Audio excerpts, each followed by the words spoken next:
Yes, so hello everyone, Hitesh here and today we're gonna talk about the new released web series called फर्जी और आज हम इसके finale यानी कि 8th एपिसोड के बारे में बात करने जा रहे हैं। गूज़बम्स, एक्शन और इसी के साथ साथ सस्पेंस से भरा ये शो आज हमें अलविदा करने जा रहा है, लेकिन उससे पहले मैं आप सभी से कहना चाहता हूँ कि इतने बढ़िया शो के अगर आपने इसके प्रीवियस एपिसोड्स नहीं देखे हैं अभी तक भी, तो मैंने उन सभी वीडियोस की प्लेलिस्ट बना करके उसका लिंक इस वीडियो के डिस्क्रिप्शन में डाल दिया है। वहां से जाकर इसे जरूर चेकआउट कीजिएगा, क्योंकि मार्केट में वेब सीरीज तो काफी सारी आती है मगर दमदार स्टोरी लाइन और कड़क विजुअल्स के साथ में कुछ नए एक्सपेरिमेंट्स कम ही देखने को मिलते हैं। So now without wasting any time चलिए आते हैं इस कहानी की मेन स्टोरी लाइन की तरफ, जिसकी शुरुआत में हम सनी को देख पाते हैं उसके एक कबीर सिंह जैसा लुक, जो कि अब तैयार था 100 करोड़ की डील करने के लिए एमएलए दोषी के साथ में। फिरोज उससे मिलने के लिए आता है और पूछता है कि आज तो थोड़ा बीमार लग रहा है, थोड़ा अलग सा लग रहा है, जिस पर सनी कहता है कि यार मुझे अच्छी फीलिंग नहीं आ रही है, क्या ये डील करनी चाहिए या नहीं करनी चाहिए। लेकिन अब तो फिरोज को भी लालच आ चुका था और उसने कहा कि जब तुझे जरूरत थी तो तूने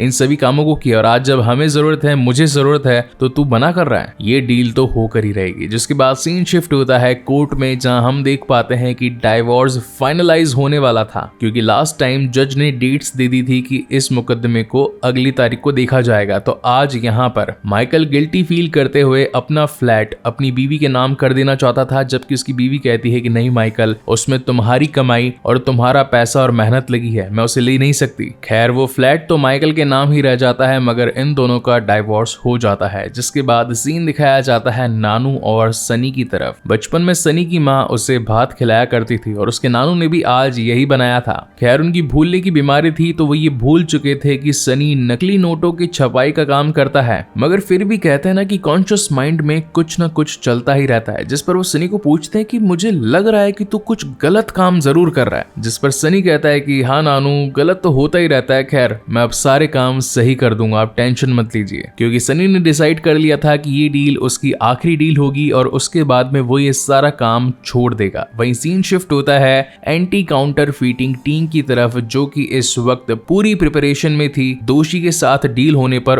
उन दोनों आर्टिस्ट को पकड़ने के लिए। ये डील मुंबई के ही एक मॉल में होने वाली थी, इसलिए पार्किंग एरिया के सभी कैमरास को ये पूरी टीम बारीकी से चेक कर रही थी। और जैसे ही कार लेकर सनी और फिरोज उस पार्किंग लॉट में आते हैं तो उन्हें भी यहाँ पर कुछ गड़बड़ लगती है। जिसके बाद सनी एक अलग कार में आगे जाता है, जबकि पैसों से भरी कार फिरोज वाली होती है। मेघा का माइकल सर से कहना था कि सर मैं उसके लिए एक नई क्लाइंट रहूंगी, तो क्यों ना मैं आगे जाकर उन पैसों की डील करूं और जैसे ही वो कार से बाहर आए आप लोग उस पर झपट जाना। खैर ये आइडिया काफी ज्यादा रिस्की था, मगर माइकल इसके लिए मान जाता है। और जैसे ही मेघा उन आर्टिस्ट के साथ में डील करने के लिए आगे बढ़ती है तो सनी देखता है कि ये तो मेघा है और वो धीरे धीरे अपने कदम पीछे हटाने लगता है। वो भागकर उसका पीछा करती, लेकिन तब तक सनी वहां से निकल चुका था। इसी बीच माइकल भी उन सभी को पार्किंग लॉट में ढूंढ रहा था और अब क्योंकि उन सभी पर सीसीटीवी से नजर रखी जा रही थी, तो जैसे जैसे वो जहां पर भी जा रहे थे पुलिस की गाड़ियां उनका पीछा कर रही थी। लेकिन अब क्योंकि माइकल मेन पार्किंग एरिया में था तो उसे पता नहीं था कि आखिर ये दोनों किस कार में है, और उसी का फायदा उठाते हुए सनी अपनी ग्रे कार को चेंज करके फिरोज की रेड कार में आ जाता है। इन दोनों ने ही क्लीनिंग सर्विसेज की ड्रेस पहनी थी और जब ये दोनों निकल ही रहे थे तभी माइकल इन्हें रोक भी लेता है और पूछता है कि तुम लोग यहाँ पर क्या कर रहे हो, तुम्हारी शिफ्ट कब की है। जिस पर सनी बताता है कि सर दिन की शिफ्ट है, सफाई करने के लिए आए हैं, यहाँ की हो चुकी है, अगली भी करनी है, प्लीज हमें जाने दीजिए। माइकल उनसे उनका आईडी कार्ड भी मांगता है। हालांकि सनी उसे आईडी कार्ड दे तो देता है, मगर वो ये बात जान चुका था कि अगर थोड़ी देर भी और रुके तो पीछे से दूसरे पुलिस वाले इन्हें पकड़ लेंगे और सारा खेल यहीं खत्म हो जाएगा। इसलिए वो कार को इतना तेज भगाते हैं कि माइकल के हाथ में भी लग जाती है और ये लोग उस पार्किंग लॉट से बहुत स्पीड से जाते हैं। अब जहां आगे आगे इनकी रेड कार 100 करोड़ नकली नोटों के साथ, वहीं पीछे पीछे पुलिस की कार जो कि इन्हें खत्म करने में लगी थी। यहाँ कहानी में एक अच्छा खासा कार चेज सीक्वेंस दिखाई पड़ता है, मगर मुंबई की भीड़ और ट्रैफिक उसका तो क्या ही कहना। आगे जाकर इन्हें भी ये दोनों ही चीजें झेलनी पड़ती है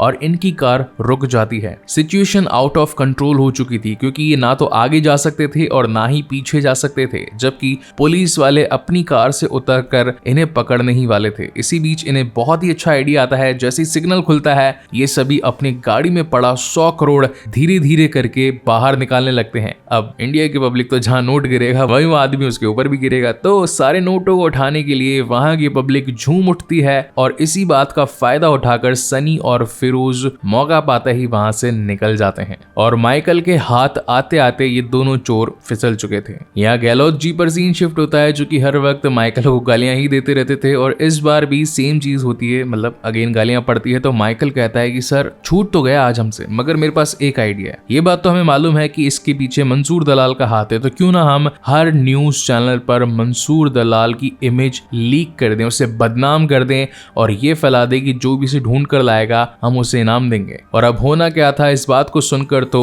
गहलोत जी ने मंसूर दलाल की इमेज पूरे न्यूज कवर मीडिया में दिलवा डाली थी और अब तो हर जगह सिर्फ उसी का ही बोलबाला था। ये न्यूज जॉर्डन में बैठा मंसूर खुद भी देख रहा था और अब तो वो सनी और फिरोज की जान के पीछे पड़ चुका था, क्योंकि एक तो 100 करोड़ का लॉस कर दिया और ऊपर से मेन चेहरा पब्लिक के सामने ला दिया। तो अब अगर वो भागे भी तो कहां भागे, जॉर्डन से निकलेगा तो हाई कमांड मार देगा और इंडिया पहुंचेगा तो पुलिस वाले मार देंगे। वेल सीन शिफ्ट होता है सनी और फिरोज पर, जो कि इस वक्त अनीस की मदद से एक अंडरग्राउंड सेफ हाउस में पहुंच चुके थे। यहाँ पर अनीस का कहना था कि मैं तुम्हें शहर से निकलने के लिए टिकट्स प्रोवाइड करवा दूंगा और जितना जल्दी हो सके यहाँ से निकल जाओ, क्योंकि इस शहर में रहोगे तो पुलिस वाले ढूंढ कर कभी भी जान से मार देंगे। वहीं फिरोज सनी पर गुस्सा होने लगता है कि आखिर क्यों तूने मेघा के फोन से CMD अनस्टॉल किया, ना ही हमें उनके आने की खबर चली, ना ही प्लान्स के बारे में, और ना ही हम उनकी लोकेशन डिटेक्ट कर पाए। आज अगर हमें कुछ हो जाता तो इसका जिम्मेदार कौन होता। वहीं सनी कहता है कि मुझे तो लग ही रहा था कि आज साला इस काम पर जाना ही नहीं चाहिए, तूने ही कहा था, तेरे ही मन में लालच था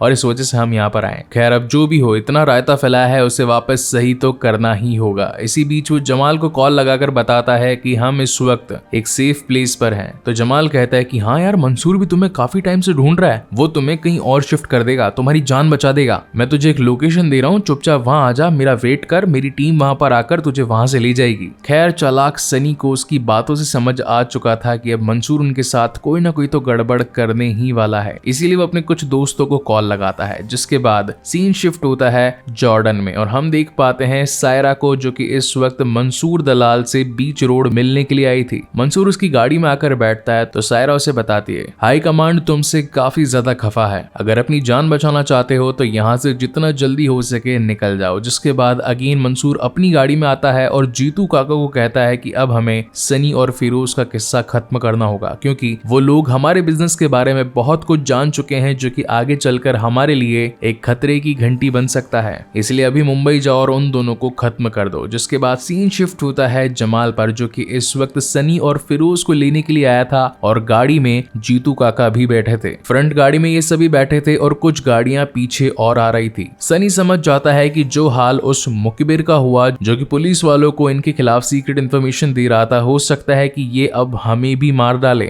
इसीलिए वो जमाल का फोन लेता है अपने घर पर कॉल करने के लिए और यासिर चाचा को कहता है कि जितना जल्दी हो सके यहाँ से निकल जाओ। जिसके बाद ये सभी पहुंच जाते हैं एक अबैंडेंड बिल्डिंग में और यहाँ पर जीतू काका सनी को कहते हैं कि यार दुख तो बड़ा हो रहा है, मगर तुझे जान से मारना ही पड़ेगा, क्योंकि काम तू सारा जानता है, राज तू सारे जानता है, और अगर जिंदा रहेगा तो पुलिस वाले कभी भी तुझे पकड़कर हम तक पहुंच सकते हैं और हम इतना बड़ा रिस्क नहीं ले सकते, इसलिए तुझे तो ऊपर पहुंचाना ही पड़ेगा। और जैसे ही वो उस पर शूट करने वाले होते हैं कि तभी अनीस और उसकी टीम मिलकर आ जाती है और इन पर हमला बोल देती है और अगेन यहाँ पर एक काफी बड़ा वॉर छिड़ जाता है। कैसे तैसे सनी उन सभी से अपनी जान बचाकर फिरोज को लेके अपने साथ निकल जाता है। अब आप लोग सोच रहे होंगे कि अनीस की टीम को इस लोकेशन के बारे में कैसे पता चला, तो जब सनी ने यासिर चाचा को फोन करने के लिए उस जमाल का फोन मांगा था तो उसने लाइव लोकेशन ऑन कर दी थी और यही रीजन था कि उस टीम ने आकर इन्हें बचा लिया। रास्ते में आगे जाते वक्त सनी फिरोज चाचा को कॉल करता है और नानू को क्रांति पत्रिका से निकल जाने के बारे में कहता है, लेकिन यासिर चाचा जो उसे बताते हैं उससे तो सनी के पैरों तले जमीन खिसक जाती है, क्योंकि मंसूर दलाल के लोगों ने क्रांति पत्रिका में आग लगा दी थी, जिससे कि नानू भी वहीं पर जलकर खत्म हो गए थे।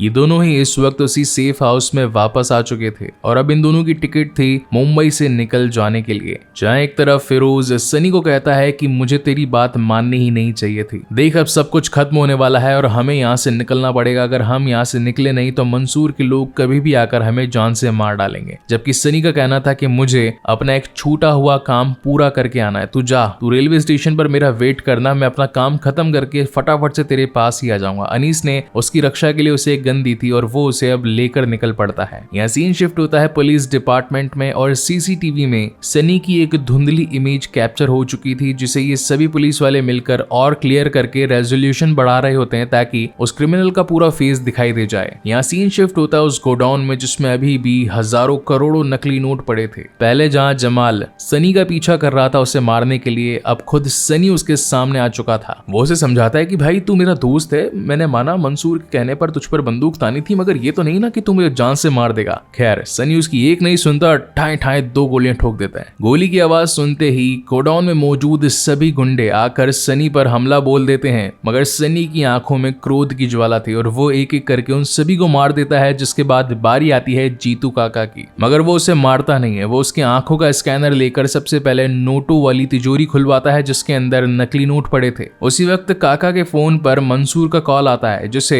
सनी पिक करता है। मंसूर कहता है तू यहाँ तक कैसे पहुंचा, जहां पर सनी कहता है कि मैं यहाँ तक तो पहुंचा ही और इसी के साथ साथ तू जहां है तुझे खत्म करने के लिए वहां भी पहुंच जाऊंगा। तुझे किसने कहा था क्रांति पत्रिका में आग लगाने के लिए? वो बिल्डिंग तो जली ही जली, उसके साथ साथ मेरे नानू भी खत्म हो गए। मंसूर उससे माफी मांगता है, कहता है कि यार मुझसे मिस्टेक हो गई, तू मेरे साथ मिल जा, हम वापस अगेन मिलकर अच्छा काम शुरू करेंगे। मगर सनी वहां मौजूद केरोसिन ऑयल को लेकर सभी नोटों पर छिड़क देता है और मंसूर दलाल की आंखों के सामने उसके सभी नकली नोटों पर आग लगा देता है। And personally this was an epic scene ever in this whole series. Mansoor रोने लगता है क्योंकि उसकी ये सालों की कमाई थी। वहीं सनी उसे कहता है कि अब तेरा टाइम खत्म, मैं तुझे जान से मारने के लिए आ रहा हूं। वहीं सीसीटीवी फुटेज भी क्लियर हो चुकी थी कि आखिर वो क्रिमिनल कौन था। और इसी तगड़े सस्पेंस के साथ ये शानदार सीजन यहीं पर खत्म होता है। तो आखिर क्या होगा इसके नेक्स्ट सीजन में? क्या पूरी इंडिया की पुलिस सनी के पीछे पड़ जाएगी, या फिर सनी इंडिया छोड़कर मंसूर के पास पहुंच जाएगा हाथ मिलाने के लिए, या फिर